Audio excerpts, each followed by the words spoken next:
Good evening, afternoon, morning, night. Whenever you find a way to watch or listen to this podcast, it is me, Omar Rashan Borja, back with a familiar friend of the podcast. I got scolded last time I said old friend. We have Duane from the Yard, HBCU Sports. It's been a couple months, but it's great to have you back on, Duane. How's everything going? Man, Omar, always good to be here with you. And man, let that thing go. That was years ago. I know. That was old Oh, it was stuff. almost last That year, was yeah. old stuff. I think that was It's good. technically 2021. Yeah. So yeah, that's Uh, old stuff.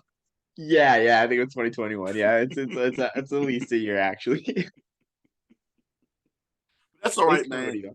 though. You know I'm good. But yeah, just getting myself fully immersed into collegiate basketball now that the college football season is now over. Even though it still won't let us get away, you know, of course, recruitment's still going on. And for those of you that have been following the scuttlebutt that is Ed Reed and Bethune Cookman right now, that saga has been something that I've been keeping an eye on recently. But, you know, just trying to keep my eyes more so focused on what's going on with the basketball aspect as we get closer to the conference tournaments in February. Absolutely, and it's coming soon for sure. I know I have my eyes set on a couple of conference tournaments that are coming up. But yeah, it's just an exciting time. Of course, the winter is hard to switch, make the switch, especially with all the All-Star games. But I'm gonna have to, in terms of basketball. It's a little bit harder this year too, since being an hour away from Las Cruces, New Mexico State is having probably their worst year of the millennium. So I got to set my sights on UTEP in terms of basketball. But yeah, it's great to hear, Duane. I'll let go of the old friend. It just makes for a great intro and everything anytime you're on. No, keep it. I just like teasing you about it. That's I all it know. is. I know. Yeah, so on to the topic of our podcast. I'm not sure if you caught the clues just judging by the hat and the shirt, but recently, in kind of a quiet announcement, I'm not sure if both schools are waiting to roll out the red carpet on their announcements or the press releases for this game, but the Colonial Athletic Association released their season schedule. And that includes every single non-conference game for every single school, which included some unannounced games, a couple of kind of filler paycheck games, to fill the schedule for a couple of teams. But the big ones were on September 16th, the Truth and Service Classic, Howard versus Hampton, which I mean, we knew was coming. It is it's Howard's home year for that rivalry. And it's a good thing too that they're hosting Hampton because the attendance numbers for the Harvard game last year, the Harvard Truth and Service Classic, were quite disappointing, despite the stature of Harvard and the kind of rare nature of the game. That's a discussion for another time. But the biggest surprise, in my opinion, which I had seen some things hinted on some guys like heard some rumors from Facebook, some Grambling fans heard rumors from Facebook and put it on Twitter, but it was unverified. There's no source to verify. We have Grambling versus Hampton in the New York City Metro, Harrison, New Jersey, at Red Bull Arena, which is actually a stadium and not an enclosed arena, but Red Bull Arena, marking the return of Grambling football in Hampton to a lesser degree, but Grambling football to the New York City area. And frankly, I mean, I'm not sure if anyone is really old enough to remember the days when Grambling and Yankee Stadium were just, I think about as high in stature as Notre Dame and Yankee Stadium was in its heyday. So huge news in my opinion. But I think the big question for me and what I'll ask you, Dwayne, is like, do you think that enough Grambling fans are nostalgic enough and care enough? Because I think nostalgia is back, of course, with the Orange Blossom Classic with FAMU. So do you think the same effect will sort of carry over for Grambling in New York? I don't know. I'm a little intrigued to see if it does. To your point, it's most definitely known that in the '60s and the '70s, that Grambling coming to New York City was a big deal. Um, I don't necessarily know exactly what the alumni base looks like for Grambling in that region. But this will be the first time that they have actually moved to the upper northeast, or literally outside. Well, this will only be the third time that they've gone outside of that original SWAC footprint over the past 5 years. You had the one year, I think it was 2019, that they were in Canton, Ohio, and then 2017 where they were in Chicago up in Soldier Field. So for them to do this game in New York, um, against another HBCU, Hampton, that they showed up when they played against Howard. I want to say that was what 2019 or whatever I think it was. Let me check and see what that number was. Um, Actually, no, they got about 20,000 between Hampton and Howard up at Soldier Field in 2019. It was the New York year. I want to say that game against Howard in New York was 2018 or 2017, and they did have about 30,000 there for that particular game. So I'm wondering if that Hampton crowd, which is notoriously known for not being a traveling crowd, but whether or not their alumni base in that region, along with Grambling fan base in that region, would be enough for them to do good attendance wise in Red Bull Stadium, which seats about 25,000. I'm thinking that they should be able to get at least 15 to 20 in there. But if they can get 25, that would be wonderful. Yeah, I agree. I don't think the travel numbers were as strong, like you mentioned. They weren't strong for the Chicago Classic. And they weren't. I don't think they're as strong for the Truth and Service Classic, the first one in 2021. Uh, Also, too, I know Hampton to a lesser degree has, I mean, a good amount of history at Giant Stadium when the Urban League Classic moved from Yankee Stadium to Giant Stadium. But I think I kind of wonder, just looking back at the history and just doing some reading, I kind of wonder if like moving the game away from Yankee Stadium kind of messed with the charm for Grambling fans because Grambling stopped playing the Classic in '99. They had a few Grambling-Hampton played a few times in at Giant Stadium in the '90s, and then Grambling stopped and was replaced for first Howard or first Morgan State, and then Hampton stepped away, and then Howard stepped in for so more optimally.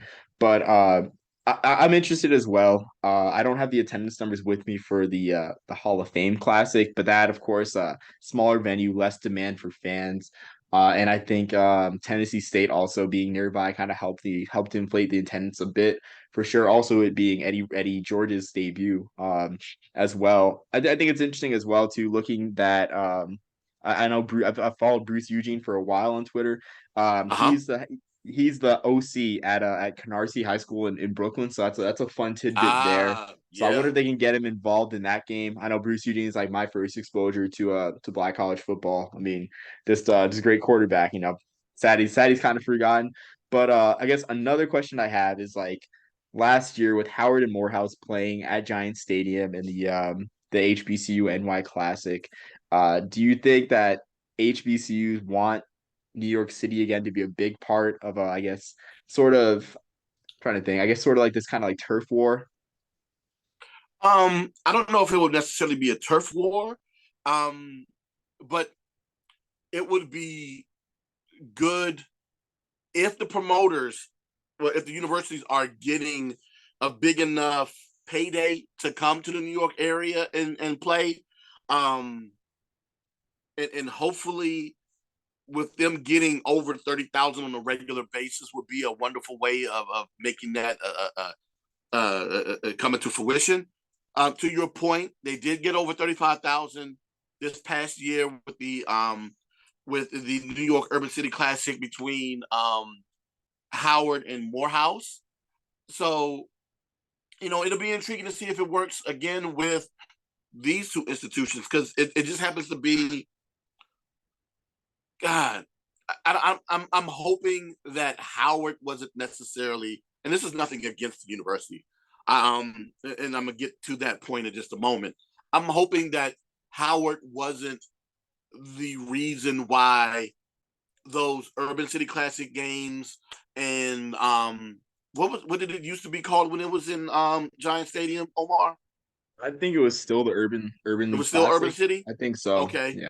so yeah, with those games being Howard centric, be it either Howard Morgan or Howard and Hampton, you with that game being played there, again, the average attendance was over 30,000. So if you can at least get half of that, plus whatever amount of Grambling alums that will be willing to travel to New York as well, and you're able to get that 20 to 25 in Red Bull. Again, like I said before, optically it will look wonderful, and it would hopefully pay dividends with promoters that will be looking to continue to have more HBCU games in the upper Northeast.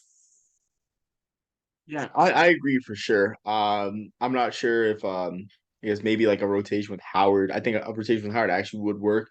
My question I do have is, do you think that sort of playing more of these classics in New York City should be part of the MEAC's plan in the long run, and competing with the SWAC? Because I can see where they would have a competitive advantage in terms of kind of getting, I guess in terms of exposure in the area compared to getting, let's say, a Grambling to New York City. Because in my opinion, I think Grambling would be the only SWAC school that would work in New York City. I think maybe Florida A&M is a big enough brand, but I can't think of another SWAC school that would work in playing in the New York City metro. I'm intrigued to see because to your point, Grambling, um, Florida A&M, potentially Southern. Um, had this game been played a year or two ago, we know Jackson State would have been most definitely a fit there.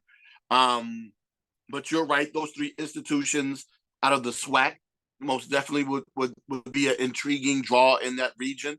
But to compete with the SWAC, I think that's going to be something that the MEAC is going to potentially have to reserve themselves and say that, you know what, number wise, we're not, especially within the past, within recent memory. And for me, that's within the past 20 to 25 years, to say that we're going to be able to get 40, 50, 60,000 people in the stadium. That's something I don't remember a MEAC team doing over the past 25 years, but that's something that the SWAC does on a regular. So if you're looking for that and to look to compete that way, it's not going to happen. But the MEAC will say, hey, let's suit up and we'll see you down in Atlanta and see how that works out on the field.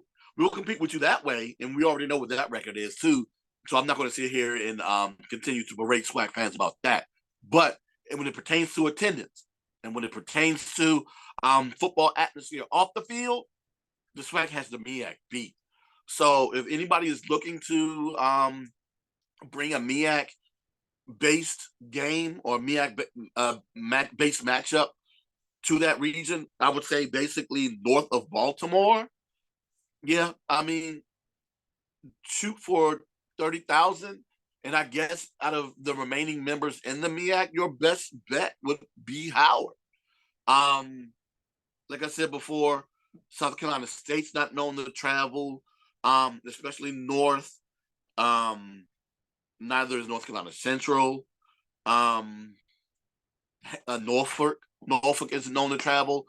And it will most definitely be a shorter trip for the likes of Morgan State and Delaware State, but Del State is also not known to be a traveling school as well. So, yeah, they would really have to lean heavily on the hopes that Howard and their alumni base within that region would be enough to make that game viable for that area. I do agree. I think as well. I think another city that is worth pursuing is Philadelphia as well. Uh, Mm-hmm. and I think they should follow the model of filling these MLS stadiums because they're small, cost less money to run in terms of just like concessions, security, and everything. You're just having a smaller capacity. Philadelphia has a MLS stadium that's hosted. I mean, they're open to hosting collegiate events. They've hosted, I mean, the Army Navy soccer rivalry, which has like a fancy name to it, but I mean, I never cared enough, when I was there to remember it. And no offense to people I've known on the soccer team, but that being said, Delaware State could be a fit for that. I think. Exactly. So yeah, Delaware State too. I mean, I mean, I kind of feel like they haven't really been a player in any really major classics. I mean, I'll have to check the MEAC SWAC challenge to see if they've even played in that one very They lately. haven't. It has to be. Oh, never. They've never played ever. They've never played in it. Well, not even after '07 when that signature year. That's not surprising. It's like I want to say I'm surprised, but I'm honestly not surprised. But getting Delaware State in the mix would be huge, which I think that's a nice segue to our next topic, or I guess sort of our next point with Delaware State playing Army this year, September 9th out on the Hudson, a late fill-in. And to be honest, as an Army fan, kind of upset we're playing two FCS schools. And I'm not gonna ask Army to cut off Holy Cross from the schedule, but Delaware State, puts me in tough position because I like us playing a school like Delaware State, a nearby HBCU and everything. Um, but do you think that Delaware State can benefit from this game, sort of in the New York City market? I mean, West Point is your, I should say, yeah, I guess West Point, Garrison, New York. It's just a 1 hour metro train ride away from Manhattan and Harlem 125th Street. So, I mean, your thoughts on Delaware State potentially getting, some New York City, I guess, foothold from this game? Maybe some, very little, because you're talking about a program that doesn't have a lot of notoriety, especially within the past 30, 35 years, going pretty much on 40. And you're also talking about a program that hasn't done a lot of traveling in recent years either, and that was by design with former head coach Rod Milstead, who was actually let go from the program back in December. Um, he wanted to make it so that the football team didn't have to do a lot of traveling, and they played on average 3 games outside of the state of Delaware. And the games that they did play outside of Delaware were within at least a 2 hours drive um, of Dover. And I'm trying to remember what the exact term was. I want to say it was something to the effect of they didn't want to go further than 100 miles outside of Dover to play a football game. Of course, to cut back on costs, to cut back on travel fatigue. They tried their best, and now it seems as though that the majority of their out of conference opponents I'm sorry, 3 of their out of conference opponents this year, Army, that you just said, Richmond, and Miami of Ohio, are over 3 hours worth of travel, with Miami of Ohio being 10 in terms of a bus ride out to Oxford. I think that's where they are, where the Red Hawks are. But yeah, I don't know. You have a program that's gone 500 for a very long time, or 500 or worse. I don't know what the product is going to look like on the field just yet with this new head coach, Lee Hall, that they just hired just a few weeks ago. So, and I think it's going to be what, the very first game of the season for them, September 3rd, right? September 9th. It'll be September the 9th. second game. Yep. This is going to be the second game of the season for them. So, my God, it's going to be a lot of unknowns going into this game with DSU. So, depending upon how excited the fan base is going to be to have a new head coach, and depending upon what they do week one, I guess that'll dictate whether or not the fans that are living in the Dover area would be willing to go out that far. But the ones who live in New York and actually care about the football program, they probably make that trip.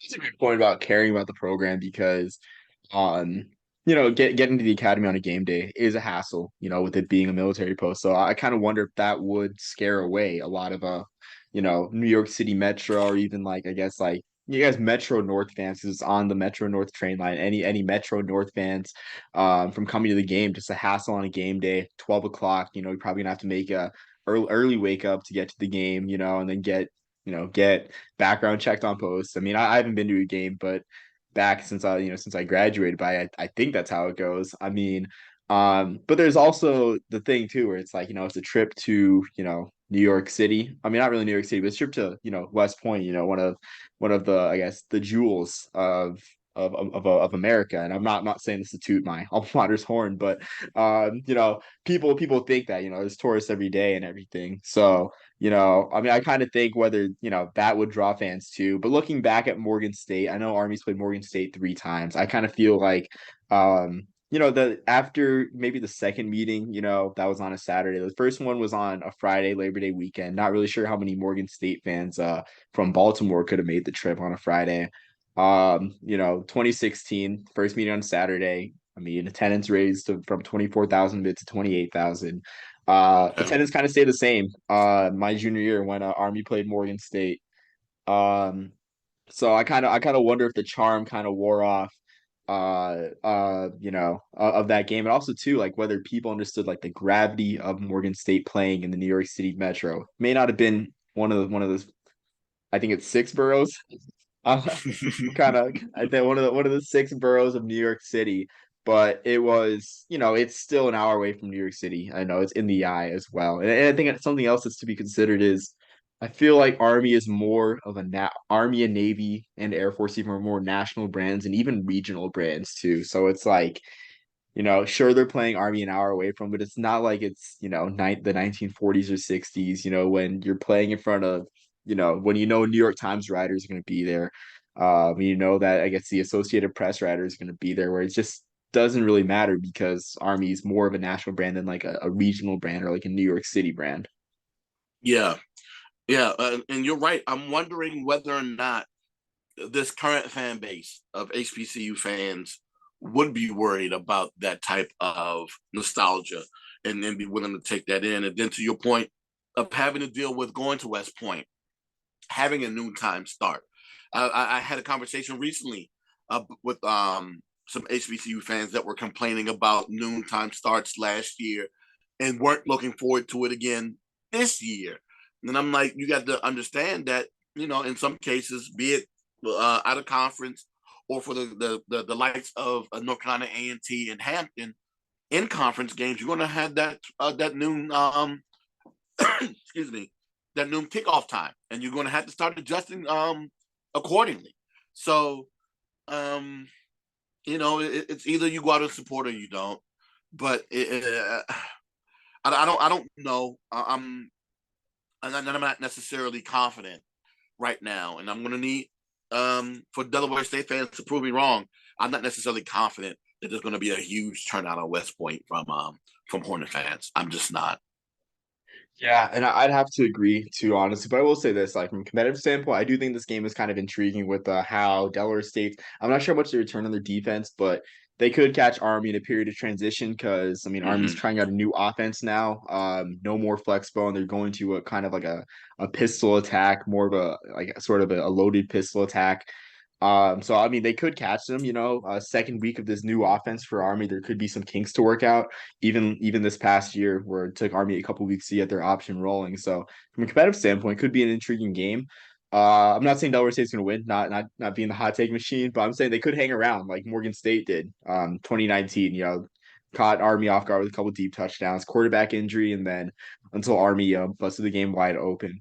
But yeah, I mean, I think it's just interesting to consider, Delaware State just doing the mat or just like looking at the series records of Delaware. Like Delaware State has like not really gone to the New York City Metro for any games. I think their trip to Wagner might have been the first that's even like remotely close. So I don't think it's anything like you said with like at least under Coach Milstead, it's not something that's like mattered to them. So might bring a new perspective, or it might not. It likely may not bring a new perspective. So I will say this just before I wrap the bow on Army playing HBCUs. I remember like whenever back as a cadet, there's a lot of jokes about how long the Morgan State alma mater was because the tradition, of course, our every single game Army sings second, and we would have to wait 5 minutes. We waited 5 minutes or more, could have been more for Morgan State's alma mater. So it's like there's a ton of jokes about you pass morning inspection, you get back to your room, and Morgan State's alma mater is still playing. So a lot of jokes Well, like that circulated. I will say this: I've never heard their alma mater. I haven't stuck around long enough to do so. At games, once it's over with, it's over with. I will admit to that. But to your point, in terms of Delaware State and what they're looking to return, up until Milstead's dismissal, they were looking to return the bulk of their defense.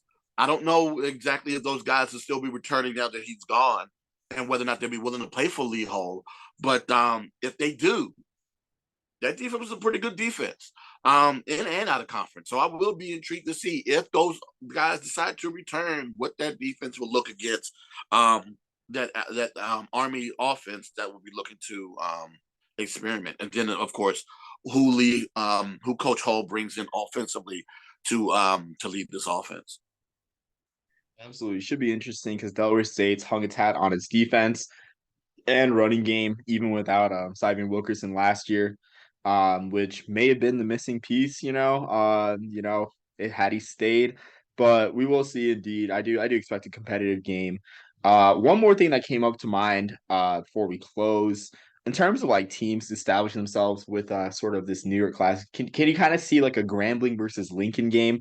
I'm not sure from a competitive standpoint how attractive that would be considering Lincoln's fortunes throughout their football return, but it's a Philadelphia program. Travel from Philadelphia to New York is very manageable. You don't even, I mean, buses are cheap. I mean, so you don't even have to drive your own car, but I mean, yeah, like your thoughts on Lincoln. I know Lincoln improved significantly this year after, a horrendous 2021, but do you think a Grambling Lincoln sort of like New York City Classic has any potential? I think in this instance, as with a lot of the classics, this will be more so a focus of the off the field culture that goes on from tailgating, and of course, the halftime show with a fan base that will be willing to go out and see Grambling perform, especially Lincoln that has probably never seen Grambling perform at halftime. So that would be something they would look forward to looking at. But the matchup on the field will probably be completely lopsided. And that would be more so lopsided towards Grambling. But I would say this: Grambling would probably need the wins and take them as much they can if it would have happened in recent years, based upon how Grambling looked last year, only getting 3 wins under Hugh Jackson, his first season down there in Louisiana. But yeah, if that's, and I know that potential matchup will be later on, and hopefully the team improves. But as a draw, I think that would be interesting, especially for, again, like I said before, with the fans of Lincoln from the CIAA that have never had an opportunity to see Grambling perform. If they were looking to bring their band up there to the area, that will most definitely be a huge draw for them. Yeah, I mean, I totally agree. I didn't think more. I thought more of the on the field perspective, just like Grambling, kind of, still having some brand power, football wise. But I didn't think about the band, like the fans coming out to see this band. Of course, my perspective is I care way more about what happens on the field than bands. Bands are nice. Every time I go to a classic, I mean, my camera's out for the bands, but I care way more about on the field and everything, the future pro talent.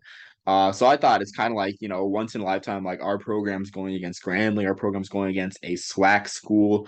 I know like any Division I school that Lincoln's played or is playing in recent years, it's going to be a MEAC school. Like they played Delaware State, I think this year, next year, either next year or this year, they're playing Morgan State, renewing that old rivalry. So I kind of feel like I thought that would be more of a draw, that once in a lifetime. Hey, we're playing the Grambling Tigers, uh, so yeah, but I mean, great. That's also very valid with the bands. So I mean, we'll see. We'll see in the coming years. I do think they have a formula here with Grambling versus insert, Tidewaters slash MEAC team, and where I guess it almost feels like it'll be a MEAC SWAC Challenge 2.0, or MEAC SWAC Challenge North. So we'll see. We'll see where this one goes. I mean, I'm excited. I'm excited for this one, and it's sort of like nostalgia. I hope the subway. I don't know if they called the Grambling fans that showed up to those Yankee Stadium games back in the 60s and 70s subway alumni, but yeah, I'm excited to see the subway alumni if the Tigers come out. Yeah, and you better watch your mouth how you talk about HBCU bands and not being able to turn out, man, because the fans, my God, they will turn on you. And I mean, they know. I'm not necessarily there to see the bands either. It's a wonderful boost or addition for me. But yeah, just like you, I'm there to watch the games. But my God, Omar, you won't hear me say anything dirty about the bands. No, no, no. Ever since an incident that I won't talk about right now that happened to me as an undergrad with a band member. So I'm gonna allow the people to put the pieces together about where I went to school and who the drum major was and what the incident was. Um, yeah. I just learned to not to cross the bands, and I won't do so publicly. So, but I do understand what their role is, and I do understand how much of a draw that they are in those neutral site out of conference matchups. And if they don't come, unfortunately, a lot of the fans won't come. That's unfortunate, but I mean, I was not dissing the caliber of the bands. Just saying not exactly what I'm there for. I record still. Keep those videos, saved up. But all right, I'll watch my mouth. It could be construed in that way. So, Please, no, I'll, no, no. I'll watch it there. But I think on that cautionary note, I mean that's all I have to talk about. Duane, do you have anything else to add? Nothing major. Of course, there was the recent hiring of Vincent Brown to North Carolina A&T, with them entering their first season into the Colonial Athletic Association. Um, but outside of that, nothing major. Just like I said before, just immersing myself fully into the basketball season, even though we are deep into conference play, and prepping myself for the, like I said before, for the conference tournaments until it becomes time for football season all over again come August. Absolutely. And I mean, you mentioned the coaching turnover at NCAT really quick. I think I was scratching my head. The Aggies played for a conference title this year, and the last thing you want in a period of transition is more transition. So, really shocked by that decision. The wording from athletic director Earl Hilton um, kind of told the tale. And let me see if I can find exactly what it was, because for him to say what he said spoke volumes on potentially how he saw Sam Washington as well. Um, so these are Earl Hilton's words. Basically, they were wanting a coach with experience, integrity, character, relationships, and vision to move into the CAA. And like you said, they moved on from Sam Washington, who was 7-4 in his final season there in A&T, competing for a conference championship in their final game against eventual champion Gardner Webb. So, and this is a guy who also went 31-15 his entire time there at A&T, bringing them two Black national championships there and two Celebration Bowl wins. So it leads me to believe that they didn't think that Sam Washington was the guy to lead them into the CAA. But Sam, of course, himself has come out and said that he wasn't in favor of the move for A&T to go from the MEAC to the Big South, and also wasn't in favor of moving from the Big South over to the Colonial Athletic Association. So that, along with their thoughts on him, led to their mutual parting of ways, even though there are a lot of people who say that A&T decided to just fire him. Well, I'm glad to hear that from a A&T, insider perspective. I mean, on the outside, it does look, kind of like an overambitious move, kind of like, not knowing what you have till it's gone. But we'll see if it pays off with this new see it with the new CAA move and the new scheduling concept. I mean, they're going to be drawing a lot. I didn't really see the pods, but I would assume that they'd be drawing a lot of William and Mary, Richmond, and I'm trying to think who else is in Virginia. I guess Elon, but Elon's not not that tough, but you know, Well, Elon is in state. Elon is right up the road from A&T. Is literally about a half hour away, if not 45 minutes. It looks like Elon will be that in-state rival for A&T now. Of course, Hampton will also be in that pod with them too. So you have Richmond, William and Mary, Elon, Hampton. God, what are the other two teams that are in the CAA for that region? God, it escapes me off the top of my head, but I know I need to have it by September. But yeah, they do have those matchups of teams that'll be within a state's drive away that they'll have to face. But yeah, it'll be interesting to see exactly what they do.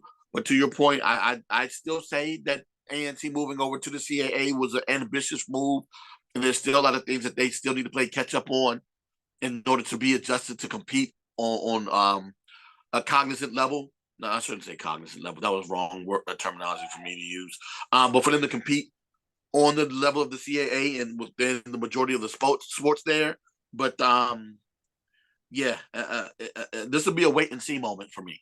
And I know that this is year one for them with the new head coach after losing a ton of quality players with Sam Washington and his coaching staff being dismissed from the team. So yeah, all I can do is play a wait and see approach. All I can do is take a wait and see approach. I'm sorry.